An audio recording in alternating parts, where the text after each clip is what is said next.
أعوذ بالله من الشيطان اللعين الرجيم بسم الله الرحمن الرحيم نحمده ونصلي على رسوله الكريم وعلى آله الطيبين الطاهرين المعصومين المسلمين أما بعد بسم الله الرحمن الرحيم إنما يريد الله ليذهب عنكم الرجس أهل البيت ويطهركم تطهيرا حمد و ثنا صلی اللہ جل شانہ کی جو لائق حمد و ثنا ہے، اور درود و سلام ان ذوات مقدسہ و مطہرہ پر جو لائق درود و سلام ہیں، اور نفرت و لعنت ایسے لوگوں پر جو لائق نفرت و لعنت ہیں۔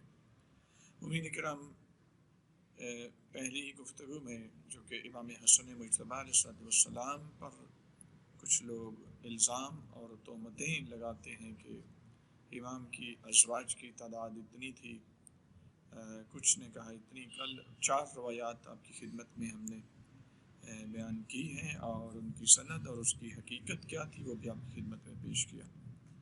لیکن چونکہ کچھ روایات اور بھی ہیں تو ہم چاہتے ہیں کہ کم از کم گفتگو اس حوالے سے مکمل ہو جائے، تاکہ کسی قسم کی مومنین کے لیے کوئی مشکل درپیش نہ آئے۔ تو اس حوالے سے ایک روایت، آج 3 روایات ہم آپ کی خدمت میں پیش کریں گے، اور اس کے بعد آخر پہ امام حسن مجتبیٰ علیہ السلام کی ازواج کے اسماء گرامی بھی ہم آپ کی خدمت میں پیش کریں گے۔ اور پھر جو کہتے ہیں کہ 70 تعداد تھی ازواج کی، کچھ کہتے ہیں 90 ہیں، کچھ ہے 250، کچھ کہتے ہیں 300، ان سے بھی ایک سوال کریں گے کہ اگر تم میں ہمت ہے تو امام کی جو ازواج مسلم ہیں ان کے نام تو یہ ہیں، ذرا 70 کے نام تو بتا دو۔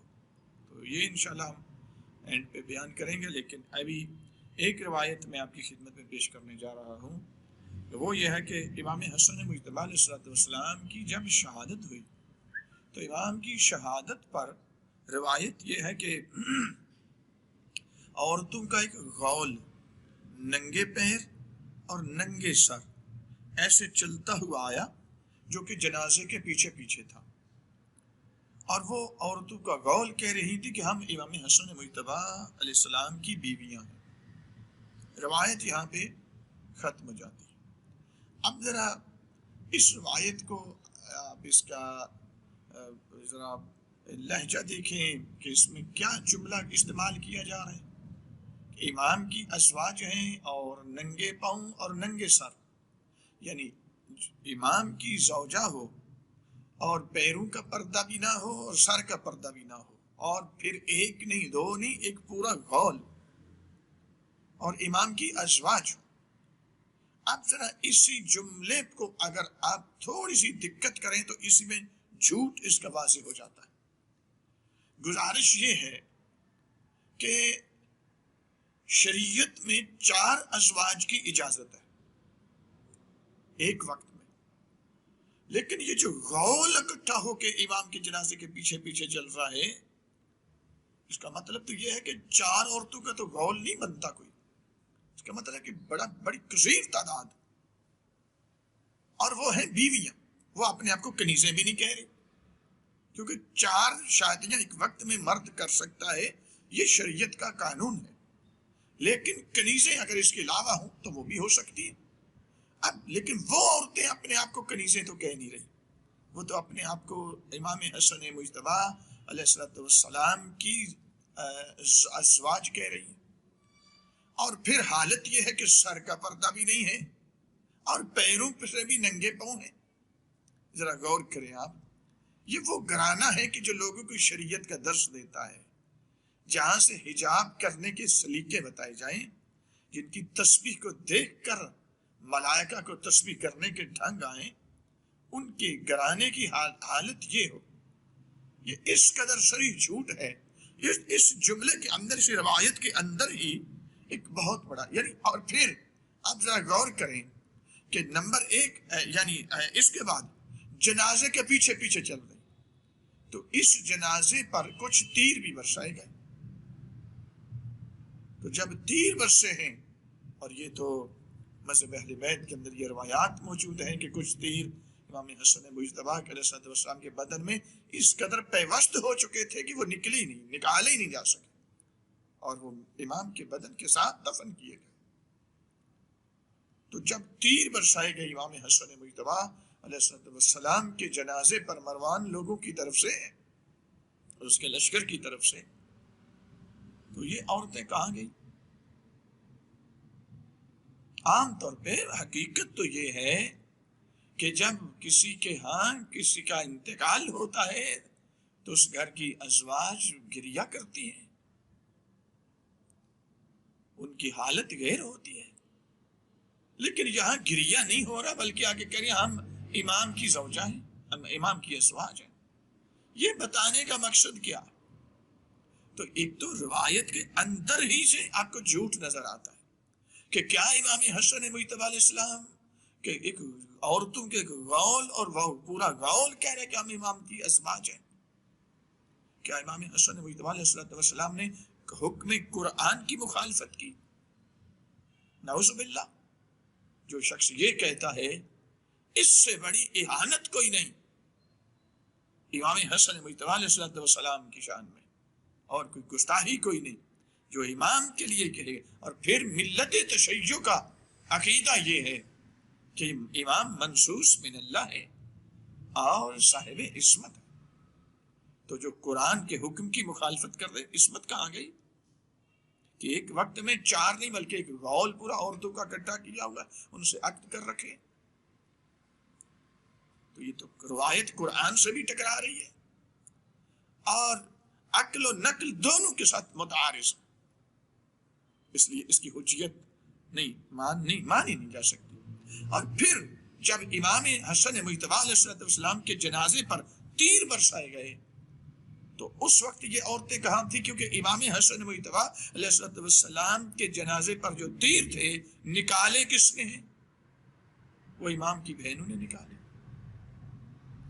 یا جو ابھی چند نام ہم بتائیں گے انشاءاللہ آخر پہ چل کے کہ امام کی ازواج کے کچھ نام یہ ہیں جو مسلم ہیں، یا وہ تھے ساتھ تیر نکالنے والوں میں، کچھ تیر نکل نہیں سکے اس لیے وہ بدن کے ساتھ ہی دفن کیے گئے۔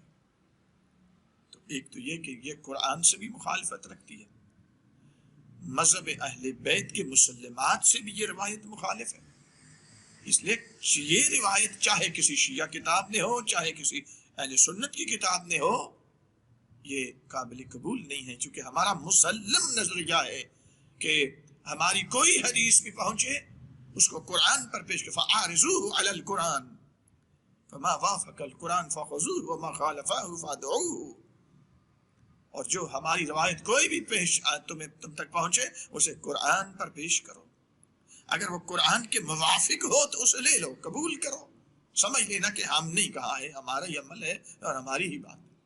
اگر قرآن کے مخالف آ جائے تو سمجھ لینا یہ کسی ناسبی نے، کہ یہ کسی بغض رکھنے والے ملا نے ہم سے اس کی طرف نسبت دے دی ہے، ہمارا اس سے تعلق نہیں ہے، تو یہ قرآن کے مخالف ہے۔ اور اس کے علاوہ عقلاً نقلاً میں نے عرض کی، اور پھر یہ میرے پاس کتاب ہے حضرت آیت اللہ سید محمد باقر الشریف کی، سبت اکبر نام ہے اس کتاب کا، اور یہ پوری کتاب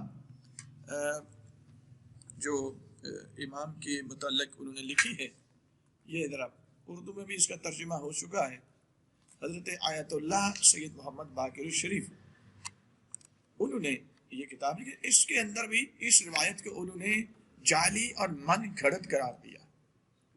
اس کا ایک ہی جلد ہے اور اس میں اس کا صفحہ نمبر ہے 583۔ تو یہاں پہ ایک تو یہ ہے کہ یہ من گھڑت روایت ہے، سند کے اعتبار سے بھی متن کے اعتبار سے قرآن سے معارض ہے۔ اس کے علاوہ مومنین کرام ایک روایت اور ہے، اور وہ روایت امام حسن مجتبیٰ علیہ السلام کے متعلق پیش کی جاتی ہے کہ امیر المومنین علی بن ابی طالب علیہ السلام نے ایک دفعہ برسر ممبر خطبہ ہی اس پہ دیا، کس پہ دیا؟ امام حسن مجتبیٰ علیہ السلام پہ، اور لوگوں سے کہا کہ لوگوں اپنی بیٹیاں حسن کو نہ دو، چونکہ یہ طلاق بہت زیادہ دیتے ہیں، میرے محترم سامعین، اگر اس روایت کے متن کو لے لیں تو یہ روایت بھی قرآن سے ٹکرا رہی ہے۔ امیر المومنین علی بن ابی طالب علیہ السلام کا فرزند ہے امام حسن مجتبی۔ تو امام حسن مجتبی علیہ السلام، اس کی دو صورتیں بنتی ہیں۔ پہلے نمبر پہ کہ امیر المومنین نے امام حسن علیہ السلام کو روکا اور امام حسن روکے نہیں ہیں۔ دوسرا یہ ہے کہ امام نے روکا نہیں ہے، سیدھے سیدھے ممبر پہ آ گئے اور خطبہ دینا شروع کر دیا۔ دونوں صورتیں درست نہیں۔ پہلی صورت میں جس میں روکا ہو اور امام نہ رکے، یہ کیسے ممکن ہے؟ جیسے امیر المؤمنین آیت تطہیر کے مصداق ہے، ویسے ہی امام حسن مجتبی علیہ السلام آیت تطہیر کے مصداق ہے۔ جیسے وہ صاحب عصمت ہیں، مسلمات مذہب تشیع بیان کر رہا ہوں، ویسے ہی امام حسن مجتبی علیہ السلام صاحب عصمت ہے۔ نہ ادھر خطا کا امکان ہے، نہ ادھر خطا کا امکان۔ اور پھر امام حسن مجتبی علیہ السلام ایسا بھی ہے کہ اپنے بابا جان کے حکم کی نافرمانی کرے۔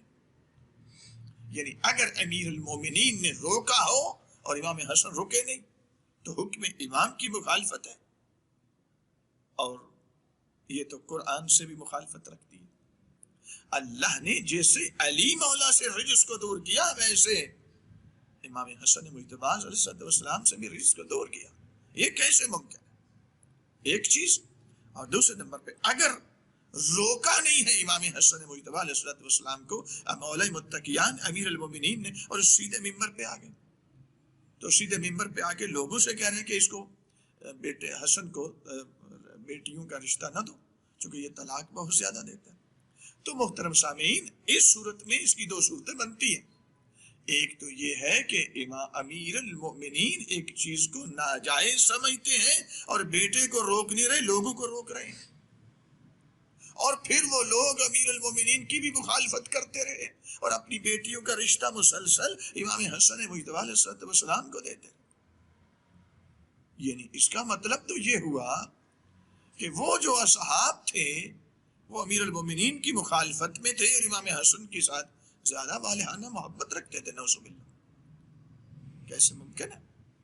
ایک چیز۔ اور دوسرا یہ ہے کہ امیر المومنین ایک طلاق دینا کسی کو بے گناہ، یہ جائز نہیں ہے، ناجائز ہے، ظلم ہے۔ تو یہ کیسے ممکن ہے؟ آپ قرآن پڑھیں ذرا، اس روایت کو اگر لینا ہے تو پہلے قرآن پر پیش کرو۔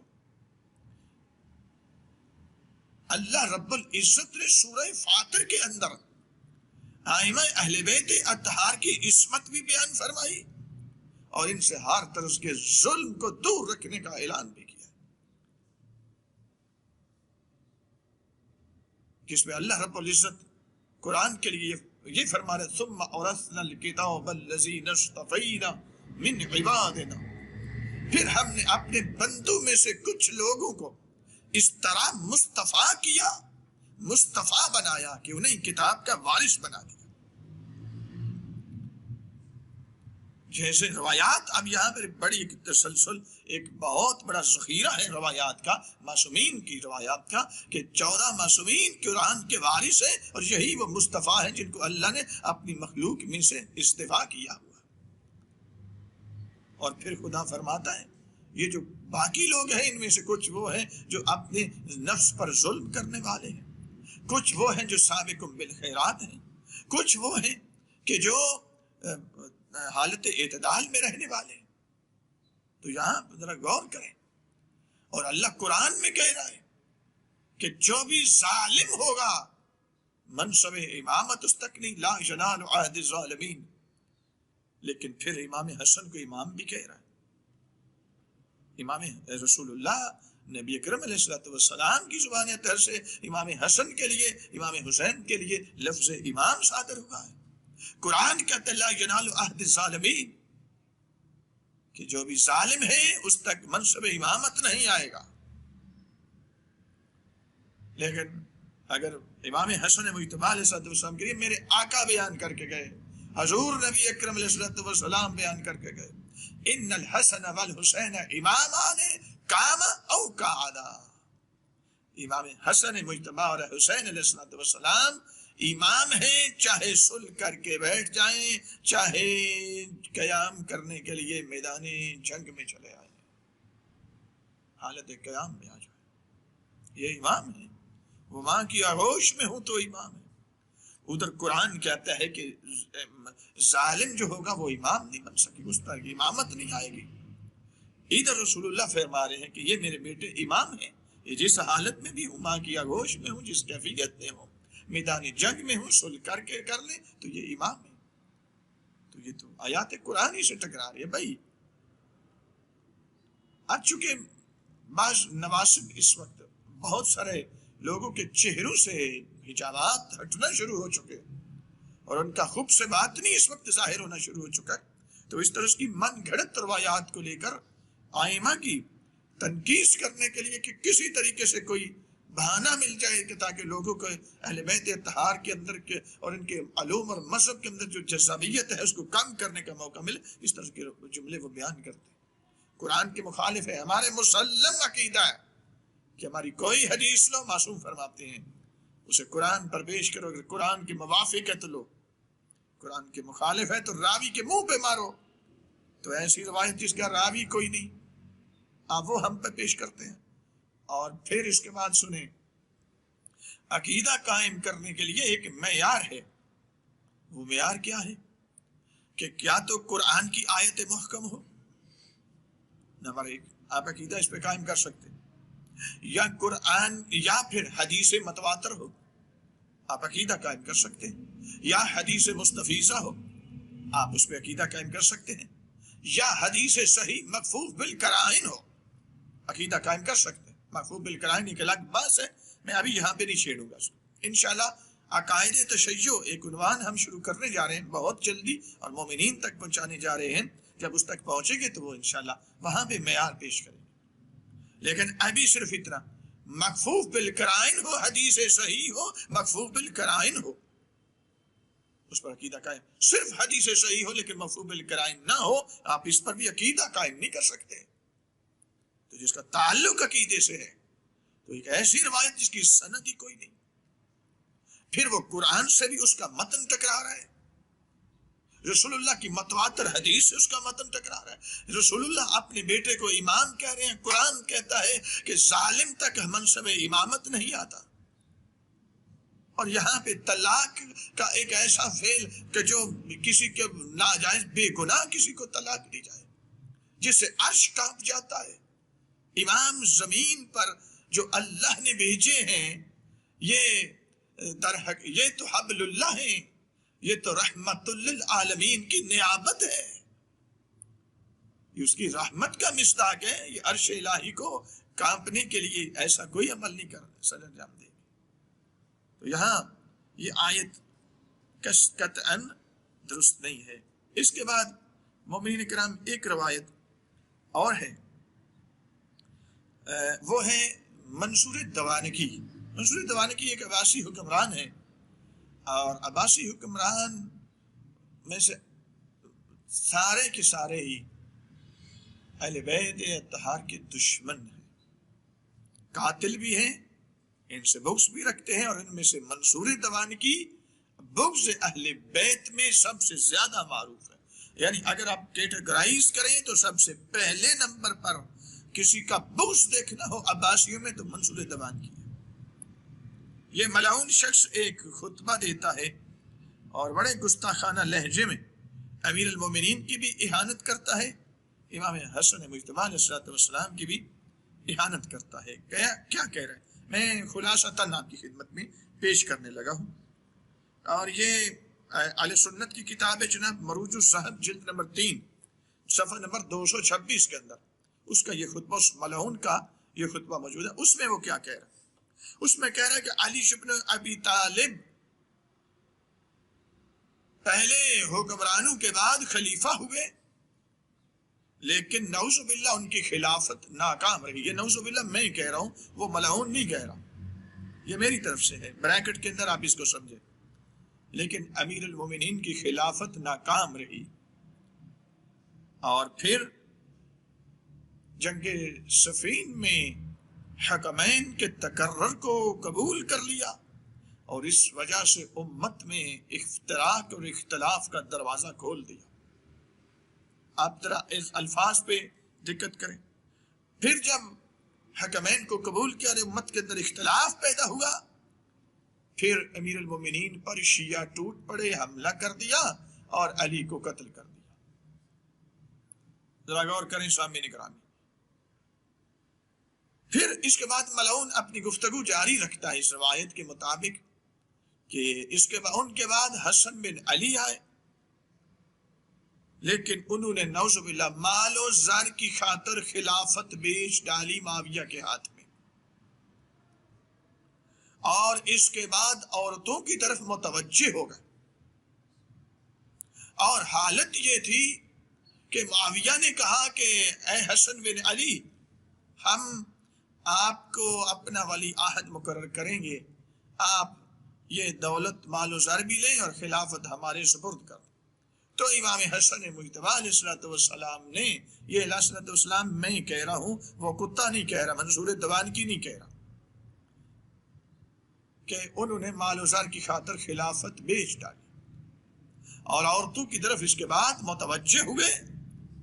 حتی حالت یہ تھی کہ ایک سے نکاح کرتے تھے تو اگلے دن دوسری کو طلاق دیتے تھے، حتیٰ کہ یہی سلسلہ جاری رہا کہ ہر روز نکاح ہوتا تھا، ہر روز کسی ایک عورت کو طلاق دیتے تھے، حتیٰ کہ ان کی بستر پر ہی انتقال ہو گیا۔ یہ چند جملے میں نے آپ کی خدمت میں پیش کی ہیں۔ مومنین کرام ذرا غور کریں، نواسب کس طریقے سے اہل بیت اطہار کے ساتھ اپنے بغض کا اظہار کر رہے ہیں۔ جب پہلی نمبر پہ تو جو شخص منصور دوانگی کی روایت کو قبول کرتا ہے اور اس کی روایت کو حجت مانتا ہے، تو پھر اس کے بہت ساری چیزوں کو حجت ماننا پڑے گا، اس کے تمام کرتوتوں کو حجت ماننا پڑے گا۔ اگر اس کا یہ خطبہ اس کے نزدیک حجت ہے، اس کو صحیح لگتا ہے، پھر جو کچھ اس نے ظلم کیے ہیں پھر وہ بھی اس میں برابر کا شریک ہو جائے گا۔ اس کے بعد مومنین ذرا غور کریں، کہتا ہے امیر المؤمنین کی خلافت ناکام ہو گئی۔ آج کا انگریز بھی اگر خلفاء کی خلافتوں کے ادوار کو دیکھ کر تجزیہ کرتا ہے تو آج کا عیسائی مورخ بھی لکھنے پہ مجبور ہو جاتا ہے، اگر کامیاب ترین کوئی خلافت تھی تو علی بن ابی طالب کی تھی، کہ یہ وہ عرصہ ہے کہ جس عرصے میں پوری سلطنت اسلامیہ کے اندر کوئی ایک دن بھی کوئی ایک بندہ بھی نہ پیاسا سویا ہے نہ بھوکا سویا ہے، ہر ایک کے دروازے تک انصاف پہنچا۔ آج کا عیسائی جس کو صحیح مانتا ہے، ملا وہ خلافت ناکام نظر آتی۔ اور پھر اس میں کہا کہ حکمین، جو جنگ صفین میں حکمین کا تقرر کو قبول کر لیا اور امت میں اختلاف اور افتراق کا دروازہ کھول دیا، یعنی امیر المومنین اس نعوذ باللہ اس ملعون کی گفتگو کے مطابق امیر المومنین سبب ہے امت میں اختلاف ڈالنے کا۔ تو میں کہاں جاؤں؟ میں رسول اللہ کو مانوں یا منصور دوانگی کو مانوں؟ کہ رسول اللہ کیا فرما رہے ہیں؟ میرے آقا فرماتے ہیں، رسالت امام فرماتے ہیں کہ جب ساری دنیا ایک طرف ہو جائے اور علی ایک طرف ہو جائے تو تم علی کے ساتھ ہونا، کیوں؟ یہ علی تمہیں کبھی نہ قرآن سے جدا ہونے دیں گے، نہ ہدایت اور نجات سے تمہیں جدا ہونے دیں گے، حتیٰ کہ تمہیں حوض کوثر پر میرے پاس لے کے وارد ہو جائے۔ میں ضمانت دیتا ہوں علی کی۔ اور یہ ملعون منصور دوانگی کہتا ہے کہ وہ حتیٰ کہ شیعہ پھر ان پہ ٹوٹ پڑے اور ان کو قتل کر دے۔ اب یہ آپ غور کریں ذرا اس جملے پہ، عبد الرحمن بن ملجم نے امیر المومنین کو شہید کیا، اور امیر المومنین کی بیعت 5 گروہوں نے کر رکھی تھی، ان میں سے ایک گروہ شیعہ کا تھا، 4 گروہ شیعوں کے نہیں تھے۔ مثلا ان میں وہ لوگ بھی تھے جو نماز تراویح پڑھتے تھے، تو نماز تراویح شیعہ نہیں پڑھتا۔ آج کے شیعہ کو بھی اگر دیکھنا چاہیں آپ تو نماز تراویح یہ نہیں پڑھتا۔ بھئی ہمارے نزدیک مسنون عبادت وہی ہے جس کی بنیاد رسول اللہ ڈال کے گئے۔ تو نماز تراویح تو معصوم نے نہیں پڑھی. تو ان میں وہ لوگ بھی تھے، ان میں اموی گروہ کا ایک بہت بڑا طبقہ تھا جو امیر المومنین کی بیعت کر رکھی. اس میں خوارج کے گروہ تھا. عبد الرحمن بن ملجم یہ خوارج میں سے تھا، اور یہ وہ شخص ہے کہ جس نے امیر المومنین کی شہادت ہے. اس نے کہا کہ مولا میں آپ کو ماننے والا ہوں، میں آپ کا محب ہوں. فرمایا نہیں، تو میرا محب نہیں. کہتا ہے مولا مجھے اللہ کی قسم میں آپ کا محب ہوں. امیر المومنین فرماتے ہیں مجھے بھی اللہ کی قسم تو میرا محب نہیں. کہا مولا میں آپ کو مانتا ہوں. فرمایا جھوٹ بولتا ہے، اپنے ساتھ بھی میرے ساتھ بھی. اللہ نے جب عالم زر کے اندر اللہ نے اپنی ربوبیت میرے آقا مولا رسول اللہ علیہ السلام کی رسالت و نبوت اور ہم اہل بیت کی ولایت و امامت کا میثاق اور اقرار لیا تھا، تو جن ارواح نے وہاں پر اللہ کی ربوبیت میرے آقا مولا رسول اللہ علیہ السلام کی نبوت و رسالت اور ہماری ولایت و امامت کا اقرار کیا تھا، ان اقرار کرنے والی ارواح میں تیری روح مجھے وہاں پہ نظر کوئی نہیں آئی. تو میرا محب کیسے بن گیا؟ تو میرا شیعہ کیسے بن گیا؟ عبد الرحمن بن ملجم نے امیر المومنین کو شہید کیا. زہر میں بجھی ہوئی تلوار لگی. اور اس کا پیچھے کون تھا جناب؟ پلاننگ کرنے والے کون ہیں؟ آپ کو وہ شیعہ نظر آتے ہیں؟ ارے شیعہ تو 1400 سال سے اس پہ لعنت کر رہے ہیں. اس دور کے بھی شیعوں نے اس کو پکڑا تھا. آپ کس چکر میں پڑے ہوئے؟ آپ ذرا اس کے بعد ملعون کہتا ہے منصور تبانکی کہ اس کے بعد حسن بن علی آئے، انہوں نے معاویہ کے ساتھ صلح کر لی اور مال و زر کی خاطر خلافت کو بیچ ڈالا، اور معاویہ نے کہا کہ اے حسن بن علی ہم تمہیں اپنا ولی عہد بنائیں گے. تو اس بنا پر آپ ذرا غور کریں کہ امام حسن مجتبی علیہ السلام کو شام کے حکمران نے یہ کہا کہ ہم آپ کو اپنا ولی عہد بنائیں گے. تو اس میثاق پر کچھ مال و زر لیا اور اس شرط پر، شرط بھی ادھر سے آئی. تو اگر یہ میں آج کی بات مان لوں تو امام حسن مجتبی علیہ السلام نے صلح کرتے ہوئے 12 شرطیں رکھی ہیں. ان 12 شرطوں کو ذرا کھول کے دیکھو اور پھر دیکھو کہ یہ جملہ کیا منصور تبانکی سچا ہے یا امام حسن مجتبی علیہ السلام نے جو شرطیں رکھی ہیں وہ سچی ہیں. ٹوٹل تضاد ہے، اور امام کی شخصیت کو مجروح کرنے کی خاطر یہ سب سامعین وہ 12 شرطیں ظاہر میں یہاں بیان نہیں کروں گا. انشاءاللہ اگلی نشستوں میں ہم بہت جلدی آپ کی خدمت میں وہ پیش کرنے والے ہیں. امام نے جو شرطیں رکھی ہیں وہ کون سی شرطیں؟ تو یہاں پہ کہ مال و زار کی خاطر بیچ ڈالا. ارے بھائی امام شرطیں رکھ رہے ہیں، پہلی شرط ان میں سے ایک شرط یہ رکھی کہ میرے بابا جان امیر المومنین پر جو سب و شتم برسر ممبر کیا جا رہا ہے، مسجدوں کے ممبروں سے اس کو بند کیا جائے، اس پر دستخط کیے گئے. اس کے بعد میرے مولا فرماتے ہیں کہ تمہارے مقرر کیے ہوئے کسی قاضی کی عدالت میں گواہی دینے کے لیے نہ میں آؤں گا نہ میرا کوئی شیعہ آئے گا. اس پر دستخط ہے. تو ذرا اس پہ غور کریں. امام حسن مجتبی علیہ السلام ان کی عدالتوں میں گواہی دینا جائز نہیں سمجھتے. چاہیے جائے کہ ولی عہدی ان کی قبول کریں اور وہ ان کو اپنا ولی. ارے یہ رسول اللہ کے ولی جان نشین ہیں، امیر المومنین کے جان نشین ہیں، یہ بنو امیہ کے جان نشین نہیں ہیں. اب سامعین اس کے بعد کہتا ہے کہ خلافت نعوذ باللہ بیچ ڈالی اور عورتوں کی طرف متوجہ ہوئے، اور اس طرح ہوئے کہ ایک عورت سے نکاح کرتے تھے تو دوسری کو طلاق دیتے تھے، ایک سے پھر اگلے دن ایک سے نکاح اگلی کو پھر طلاق دیتے. میرے محترم سامعین ذرا غور کریں، حتیٰ کہ امام حسن مجتبی علیہ السلام کا یہی کیفیت جاری رہی اور بستر پہ ہی ان کا انتقال ہوا. اب اس ملعون کو کون بتائے کہ ایک تو عبد الرحمن بن ملجم کو علی کا قاتل نہیں سمجھتا، تو شیعہ کو علی کا قاتل سمجھتا ہے. یہ تیری جہالت بھی ہے، تیرا تعصب بھی ہے، اور جو شخص اس کو صحیح مانتا ہے وہ اس تعصب میں شامل ہے. اور اس کے بعد اب امام حسن مجتبی علیہ الصلوۃ والسلام کی شہادت کا بھی منکر ہو رہا ہے، کہتا ہے حتیٰ بستر پہ ہی انتقال ہو گیا، طلاقیں دیتے دیتے دیتے دیتے بس یہی کہ یہ جاری کہ حتیٰ کہ بستر پہ انتقال ہو گیا۔ ارے جودہ بنت اشعث بن قیس نے امام حسن مجتبی علیہ السلام کو زہر دی تھی، اور میرے امام کو کئی مرتبہ زہر دی گئی، لیکن اب جو زہر دی گئی یہ سب سے خطرناک تھی۔